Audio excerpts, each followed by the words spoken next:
Dr. Amanda Foster knelt beside a strange tree, running her fingers over the smooth cuts in its bark. The marks were too perfect to be natural. Someone had made them. Something intelligent lived on this moon. She looked up at the tall trees around her. The forest on Kepler 442b was beautiful but dangerous. Strange sounds came from the thick bushes. Animals she had never seen before moved in the shadows. But Amanda was not afraid. She was excited. "Amanda, are you getting anything interesting over there?" Jake Morrison's voice came through her radio. He was back at their camp working on his computers. Jake was good with languages and communication. He could talk to anyone, even aliens if they ever found any. "More than interesting," Amanda said into her radio. "I think we found proof of intelligence. These tree markings are not random. They follow patterns." Amanda stood up and walked to the next tree. It had the same kind of marks. She took pictures with her camera and made notes in her tablet. This was the discovery she had hoped for when she joined the mission to this moon. The New Horizon had been traveling for 2 years to reach this place. Amanda was the team leader for studying life forms. She had brought Jake, Lisa Grant, who handled security, and Carl Stevens, who fixed all their equipment. They were a small team, but they worked well together. "Lisa, can you come to my location?"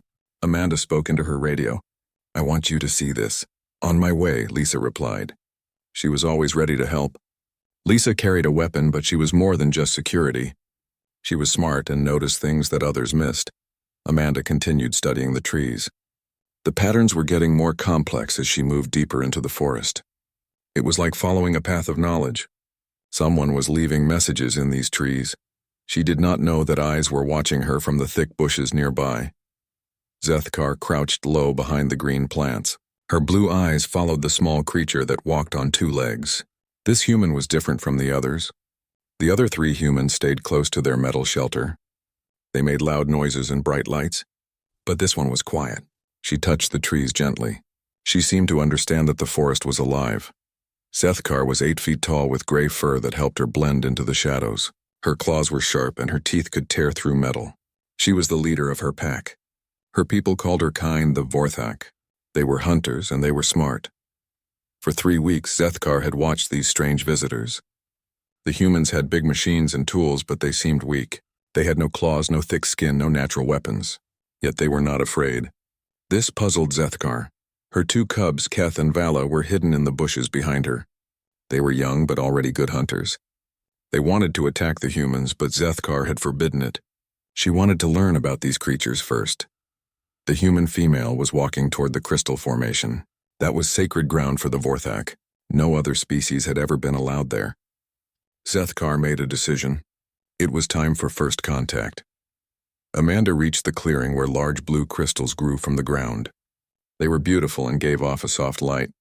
She had seen these crystals from far away, but up close they were amazing. She knelt down and took out her tools to collect a small sample. The forest became very quiet. All the normal sounds of birds and insects stopped. Amanda felt like something was watching her. She looked around but saw nothing unusual. Then the bushes moved. A large creature stepped into the clearing. Amanda's breath caught in her throat. The animal was huge, with gray fur and bright blue eyes. It looked like a wolf but was much bigger. It stood on 4 legs, but Amanda could tell it was intelligent.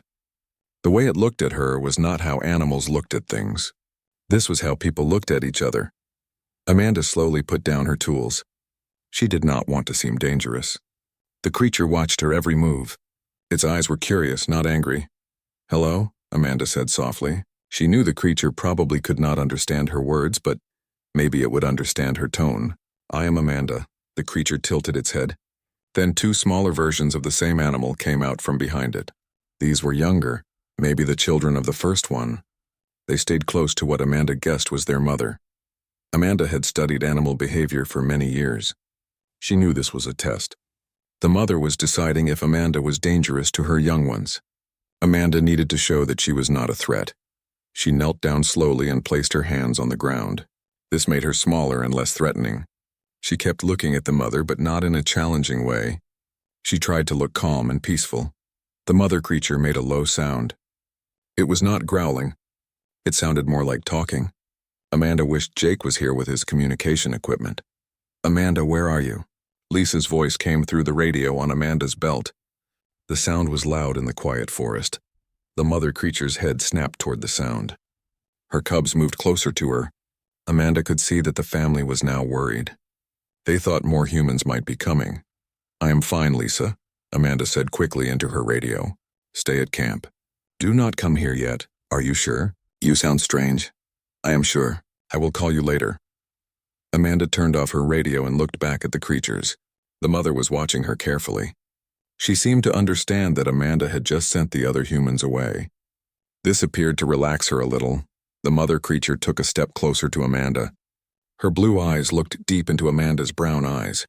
It felt like the creature was looking into her soul, trying to understand what kind of person she was. Amanda stayed very still. She let the creature study her. After several long minutes, the mother made another sound. This one was different, softer. She turned and walked toward the edge of the clearing. Then she stopped and looked back at Amanda. The message was clear. She wanted Amanda to follow. Amanda looked at her research tools lying on the ground. She looked at the crystals she had wanted to study. Then she looked at the creature who was offering her something much more valuable than crystals. She was being invited to learn about an intelligent species. Amanda stood up slowly and walked toward the creature. The mother waited until Amanda was close, then began walking into the forest. Her two cubs followed behind her, and Amanda followed behind them. As they walked deeper into the woods, Amanda realized that her life had just changed forever. She was no longer just a scientist studying a moon. She was now part of the first contact between humans and another intelligent species. And somehow she had been chosen for this honor by a mother who wanted to test if humans were worthy of trust. Amanda followed the Vorthak family through the thick forest for what felt like hours. The mother creature moved with silent grace between the trees. Her cubs stayed close behind her, sometimes looking back at Amanda with curious eyes. Amanda tried to be as quiet as possible, but her boots made small sounds on the forest floor. The trees grew taller and closer together as they walked. Less sunlight reached the ground here. Strange flowers glowed with soft colors in the dim light. Amanda wanted to stop and study them, but she knew this was not the time. The mother creature had invited her on this journey for a reason. Finally, they reached a deep valley with steep rocky walls on both sides. A narrow stream ran along the bottom, but it was far below them.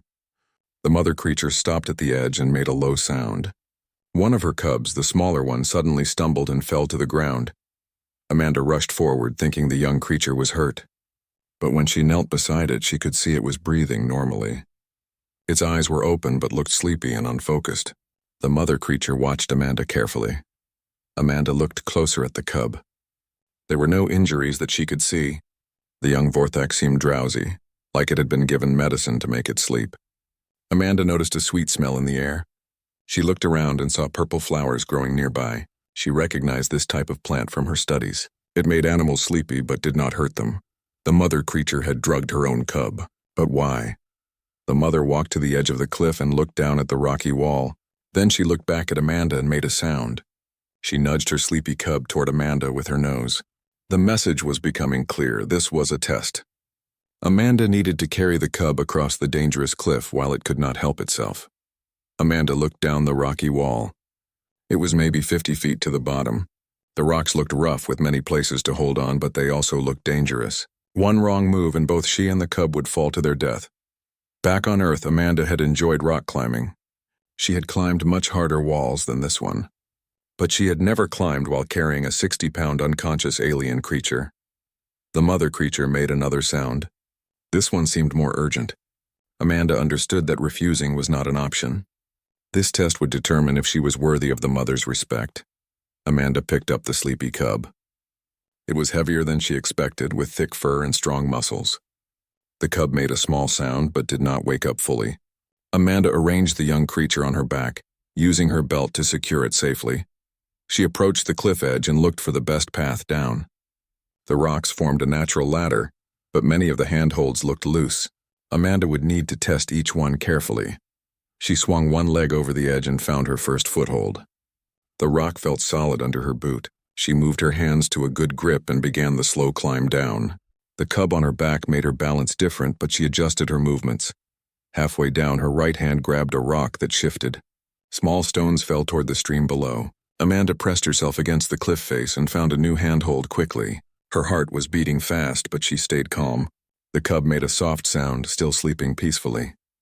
The mother creature watched from above. Her other cub had moved to the edge too, its blue eyes following Amanda's progress. Amanda could not see their expressions clearly from this distance, but she hoped they looked pleased with her effort.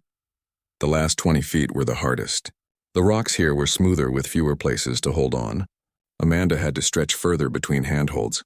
Her arms were getting tired from carrying the extra weight. Sweat ran down her face despite the cool air. Finally, her feet touched the ground beside the stream. Amanda carefully removed the cub from her back and laid it on a soft patch of grass. The young Vorthak was starting to wake up, blinking its eyes slowly. Amanda looked up the cliff face. It seemed much taller from down here. Now she had to climb back up without the cub, which should be easier. But first, she needed to cross the stream. The water was not deep, but it moved fast over slippery rocks. Amanda picked up the cub again. It was more awake now and tried to help by holding onto her shoulders with its claws. Amanda was careful not to let the sharp claws hurt her, but she was glad for the help. She stepped into the cold water. The current tried to push her downstream, but she moved carefully from rock to rock. The cub seemed to understand the danger and stayed very still. Halfway across, Amanda's foot slipped on a wet stone. She fell to one knee in the rushing water, but managed to keep the cub dry and safe. On the other side of the stream, Amanda set the cub down again. It was fully awake now and made happy sounds. It rubbed against Amanda's leg like a friendly cat, but much bigger and stronger. Now came the hardest part. Amanda had to climb the cliff on this side while the cub climbed beside her. The young Vorthak was awake but still not steady from the sleeping plant. Amanda would need to help it while climbing herself. The cub tried to climb first, but its movements were clumsy. It slipped after just a few feet and would have fallen if Amanda had not caught it. She realized she would need to guide the young creature up the entire cliff face. Amanda found handholds for both herself and the cub. She moved slowly, making sure the young Vorthak had secure grips before moving to the next position. When the cub got scared or tired, Amanda made encouraging sounds and waited for it to feel ready to continue. The climb took much longer with the cub, but they worked as a team.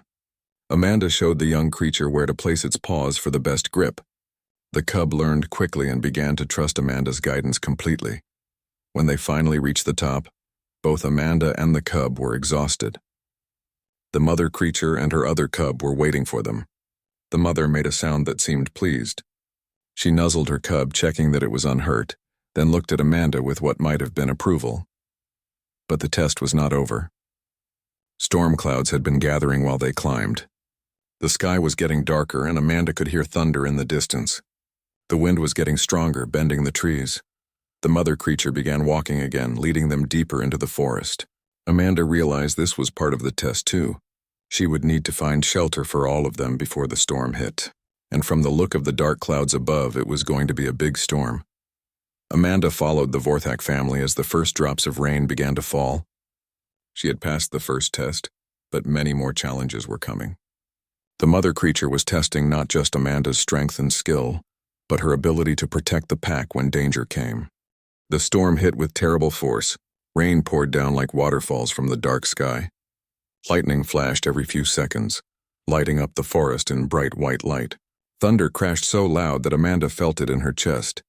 She had found a small cave in the rocky hillside just as the storm began. It was not very deep, but it was dry inside.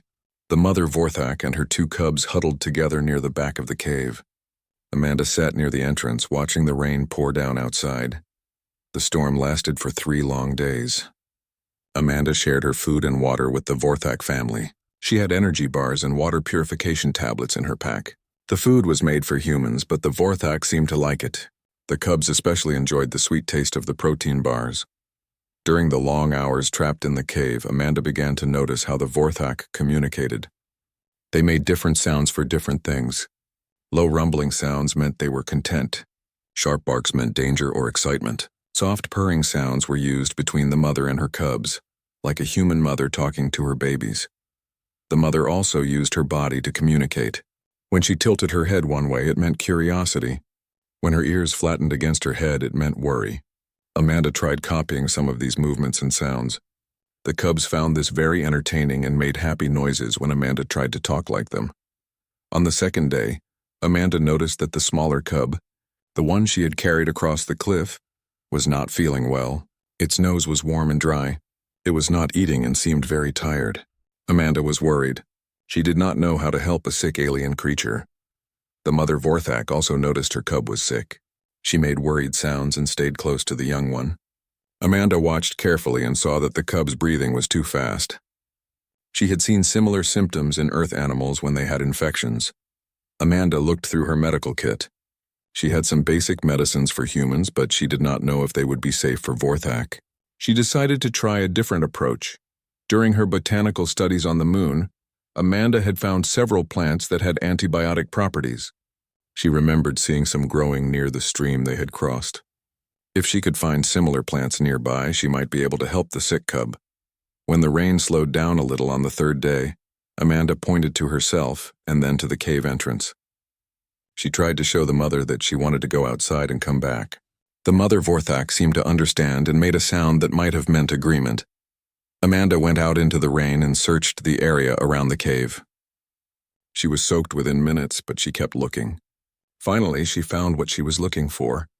Purple-leafed plants grew on the wet rocks. These plants produced natural antibiotics that could fight infections. Back in the cave, Amanda crushed the leaves between two stones to make a paste. She mixed it with some of her drinking water to make a thin soup. The mixture smelled bitter, but Amanda had tested similar plants and knew they were safe.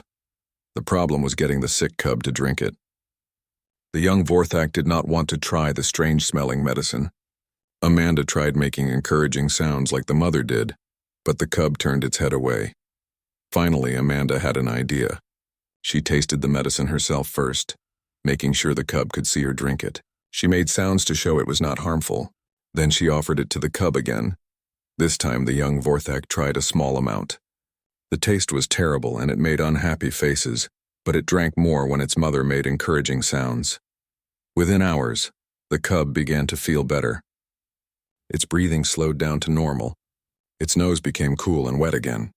By evening it was playing with its sibling and eating Amanda's protein bars with appetite. The mother Vorthak watched all of this very carefully. She saw how Amanda had gone out in the dangerous storm to find medicine for a cub that was not even her own species. She saw how Amanda had tested the medicine on herself first to make sure it was safe. This was behavior that the Vorthak valued highly. Protecting the young was the most important duty of any pack member. When the storm finally ended, bright sunlight filled the cave. The forest outside sparkled with water drops on every leaf and flower. The air smelled fresh and clean. It was time to leave their temporary shelter. But the mother Vorthak was not ready to end the test yet. She led Amanda and the cubs to a new area of the forest. Here, the trees were different. They had thick bark and broad leaves. Strange fruit hung from the branches and unusual flowers grew on the ground. The mother made sounds and gestures that Amanda was beginning to understand. This was the next test. Amanda needed to find food for the pack, but the Vorthak were meat eaters. They hunted other animals for food. Amanda did not know how to hunt, and she did not have weapons that could bring down large prey. Amanda looked around at the plants and trees. During her research, she had studied the nutritional content of many local plants. Some of them were very rich in proteins and vitamins. Maybe she could find plant foods that would be good for the Vorthak, even if they usually ate meat. She found a tree with nuts that were high in protein and healthy fats. She climbed up and gathered as many as she could carry. She also found berries that were full of vitamins and a root vegetable that was rich in minerals. Amanda brought all of these foods back to the Vorthak family. She cracked open the nuts to show they were good to eat. She ate some of the berries herself to prove they were safe. She prepared the roots by cleaning them and cutting them into small pieces. The cubs were curious about these new foods. They sniffed everything carefully before tasting. The nuts were crunchy and had a good flavor. The berries were sweet and juicy. Even the roots, which were a little bitter, seemed to be acceptable. The mother Vorthak was puzzled by this approach to hunting. She had expected Amanda to try to catch animals. Instead, the human had hunted for knowledge about plants. This was a kind of hunting that the Vorthak had never considered before. Over the next few days, as they ate Amanda's plant foods along with some meat the mother caught, something interesting happened. The cubs became more energetic and playful. Their fur became shinier and softer. They seemed healthier and stronger than before.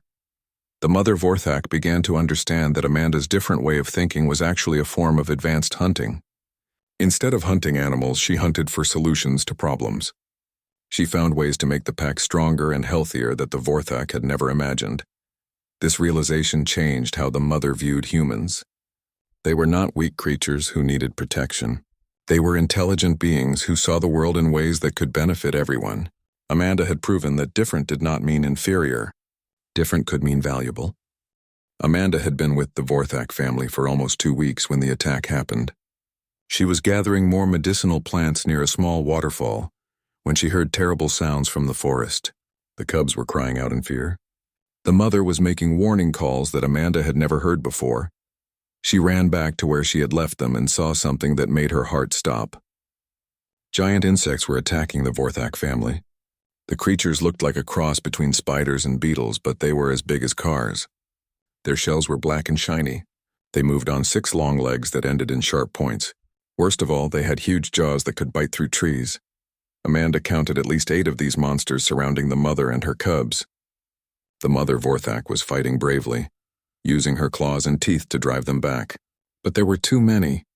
The cubs were hiding behind their mother, too scared to run. These were Rendaclaws, Amanda realized. She had read about them in the mission reports. They were the most dangerous predators on this moon.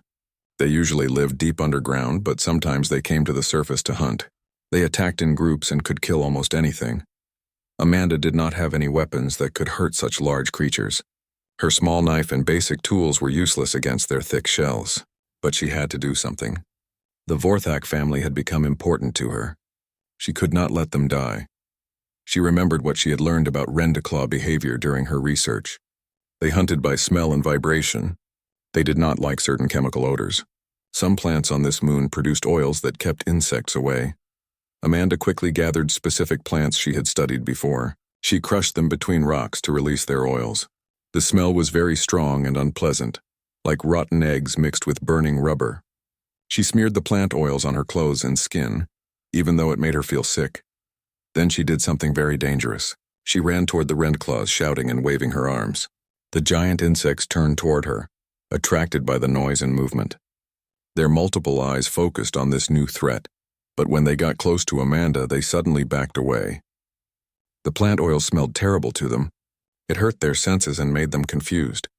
Amanda kept moving, always staying between the Rendaclaws and the Vorthak family. She led the giant insects away from the cubs, but one of them managed to get past her. It moved toward the smaller cub with its jaws open wide. Amanda threw herself between the monster and the young Vorthak. The Rendaclaw's sharp legs scraped along her arm, tearing through her clothes and cutting her skin. Pain shot through her body, but she did not move away from the cub. The mother Vorthak saw Amanda's sacrifice. This human was willing to be hurt, even killed, to protect cubs that were not her own. In Vorthak culture, this was the highest form of loyalty. Only true pack members would risk their lives for the young. Working together, Amanda and the mother drove the Rendaclaws back into the forest. The plant oils Amanda had used kept most of them away. The few that came too close were met with the mother's powerful claws and teeth. After what felt like hours but was probably only minutes, the giant insects gave up and crawled back underground. Amanda collapsed beside the waterfall. Her arm was bleeding badly from the Rendaclaw's attack. She felt dizzy and weak. The mother Vorthak came to her side and examined her wounds. Then she did something amazing. She began licking Amanda's cuts with her long tongue. At first, Amanda was worried, but then she realized the mother was cleaning her wounds. The Vorthak's saliva had healing properties that helped stop infections. It was their natural way of treating injuries. The mother was caring for Amanda the same way she would care for her own cubs. While Amanda rested and recovered, the cubs stayed close to her. They seemed to understand that she had saved their lives. The smaller cub, the one Amanda had carried across the cliff and later helped when it was sick, rubbed its head against her good arm. It was showing affection and gratitude. 3 days later, Amanda heard familiar voices calling her name. Jake, Lisa, and Carl had finally found her. They appeared at the edge of the clearing, carrying heavy backpacks and looking very worried. When they saw Amanda sitting with the large alien creatures, they stopped and reached for their weapons. "Amanda, get away from those things," Lisa called out. She had her weapon ready but had not pointed it at the Vorthak yet. "No, wait," Amanda said quickly. She stood up slowly, keeping her movements calm. "They are not dangerous. They are intelligent. They have been taking care of me." Jake stared at the scene in amazement. He had his communication equipment with him, but he had never expected to need it for talking to aliens. Are you saying these creatures are sentient? That they can think and communicate? Yes, Amanda said. And right now they are very nervous because you have weapons. The mother thinks you might hurt her cubs. Amanda turned to the mother Vorthak and made the sounds she had learned for peace and friendship. She pointed to her teammates and tried to explain that they were her pack, her family. The mother listened carefully and made questioning sounds. It took several hours, but eventually Amanda managed to arrange a careful meeting between the humans and the Vorthak. Jake set up his translation computer and began recording the Vorthak language. Lisa put away her weapon and tried to look non-threatening. Carl offered some of their human food to the cubs, who were very interested in the strange new flavors. During these first communications, Amanda learned something that changed everything. The mother Vorthak, whose name sounded like Zethkar, began telling them about a great danger. Through simple words, gestures, and Jake's improving translation program, she explained that something terrible was coming to their world. The Devourers were coming. Zethkar showed them images she had carved into the dirt. Creatures that ate everything in their path. They consumed plants, animals, even the soil itself. They had already destroyed other worlds that the Vorthak knew about. Nothing could stop them. But Zethkar had been watching the humans. She had seen how Amanda solved problems in ways that Vorthak never considered. She had seen how humans used tools and knowledge to overcome challenges that seemed impossible. Maybe working together they could find a way to stop the Devourers. Amanda felt the weight of this responsibility. The test had been about more than proving herself worthy. It had been about proving that humans could be trusted with knowledge that might save both species. As if responding to their conversation, alarms began going off on Jake's equipment. His computers were detecting something approaching from space. Large objects were entering the moon's atmosphere. The Devourers had arrived. Zethkar looked at Amanda with her bright blue eyes. In that look, Amanda saw respect, trust, and something else. She saw hope. The Vorthak leader was asking Amanda to lead them against this threat. The test was over. Now the real challenge would begin. The Devourers came from the sky like falling stars. Amanda watched through Jake's binoculars as the metal creatures crashed into the forest several miles away. They were not alive, she realized. They were machines, but machines that acted like hungry animals. Within hours, Jake's sensors showed the destruction beginning. The Devourers were eating everything they touched. Trees, plants, rocks, even the dirt itself disappeared into their metal bodies. They were turning the beautiful forest into empty wasteland. How many are there? Amanda asked Jake, who was studying his computer screens. At least 50 landed in our area, Jake said, his voice worried. And these readings suggest they are multiplying. Every few hours, the number gets bigger. Zethkar made urgent sounds and pointed toward the distant smoke rising from the forest. Through Jake's improving translation program and Amanda's growing understanding of Vorthak communication, they learned more about these creatures. The Devourers had destroyed 3 other worlds that the Vorthak knew about. They came from space, ate everything on a planet, then left to find new worlds to consume. No one had ever found a way to stop them. They were too strong, too many, and too hungry, but Amanda was thinking differently. She studied the data Jake was collecting about the Devourers. They were machines, which meant they followed programming. They had been designed to consume and reproduce, but every program had weaknesses. Jake, can you analyze their composition? What are they made of? Amanda asked. Jake typed commands into his computer. Mostly metal alloys, but there are organic components too. It looks like they use biological processes to break down what they eat and convert it into more of themselves. Amanda's mind was working fast. Biological processes meant they could get sick, just like living creatures. If she could create something that would make them sick, something that would spread from one devourer to another, she might be able to stop them. She turned to Zethkar and began explaining her idea using simple words and gestures. The Vorthak mother listened carefully. She had seen Amanda's approach to problems before. The human always found solutions that no one else considered. But they needed help. Amanda could create a biological weapon, but she needed the Vorthak's knowledge of the local ecosystem to make it work. She also needed their speed and hunting skills to deliver the weapon to the Devourers before they consumed too much of the forest. Zethkar called out in a loud voice that echoed through the trees. Soon other Vorthak appeared. Amanda had not known there were more of them nearby. Adult males and females emerged from the forest along with more cubs.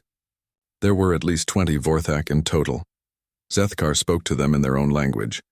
Amanda could only understand parts of what she said, but the meaning was clear. She was telling them about the human who had proven herself worthy through the tests. She was asking them to follow Amanda's leadership in the fight against the Devourers. Some of the other Vorthak looked skeptical. They made questioning sounds and looked at Amanda with doubt in their eyes. How could this small, weak creature lead them against such a terrible enemy? Then Zethkar did something that surprised everyone. She approached Amanda and lowered her head, touching her forehead to Amanda's hand. It was a gesture of submission and respect. She was showing the other Vorthak that she accepted Amanda as her leader. The cubs, Keth and Vala, came forward and did the same thing. They remembered how Amanda had saved them from the rend claws and cared for them when they were sick. One by one, the other Vorthak followed their example. Amanda felt the weight of their trust. These proud, powerful hunters were willing to follow her into a battle that could kill them all. She could not let them down. Working quickly, Amanda and Jake created a plan.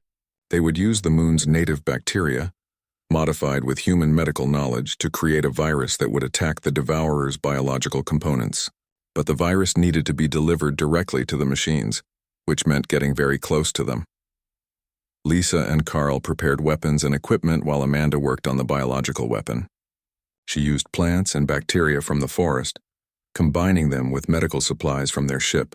The process was dangerous and complicated, but her training in xenobiology helped her understand how to make it work.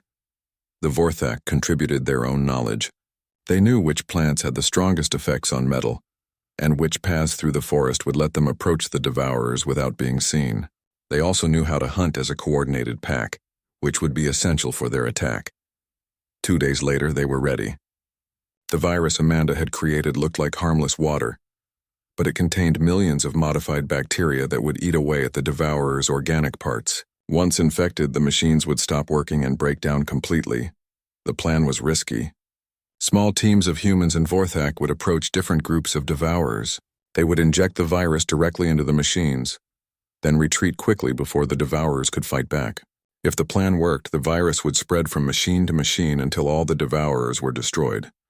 Amanda led the most dangerous mission herself. She and Zethkar approached the largest group of Devourers near the center of the destruction zone. The sight was terrible.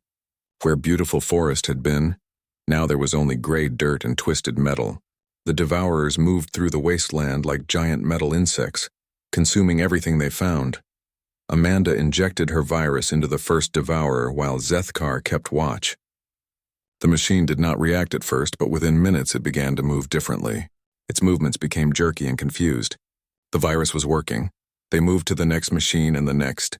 Each injection was dangerous because the Devourers were starting to notice that something was wrong. But Amanda and Zethkar worked as a perfect team. The Vorthak's hunting instincts combined with Amanda's scientific knowledge made them incredibly effective. By the end of the day, all the teams had completed their missions. Every group of Devourers had been infected with the virus. Now they could only wait and see if the plan would work.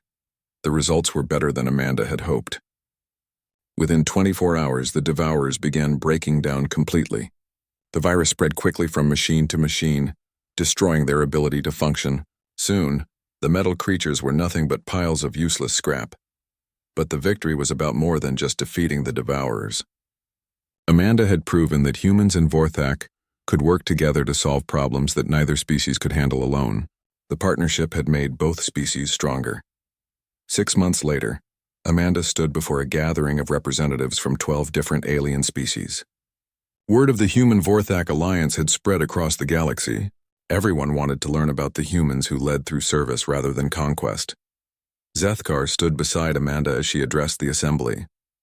The Vorthak leader had become Amanda's closest advisor and friend. Together, they had formed the Kepler Accord, an alliance of species committed to mutual cooperation and protection. We have learned that true strength comes not from dominating others, but from bringing out the best in each other, Amanda told the gathering. When we combine our different abilities and knowledge, we can overcome any challenge. As she spoke, Amanda remembered the moment when Zethkar first tested her with the cubs. That test had changed both their lives and the future of both their species. It had shown that leadership was not about being the strongest or the smartest. It was about being willing to sacrifice for others and to see the value in different ways of thinking. The predator had tested the human and found her worthy. Now that same predator called her leader, not because Amanda had conquered her, but because Amanda had proven that the greatest victories come from working together.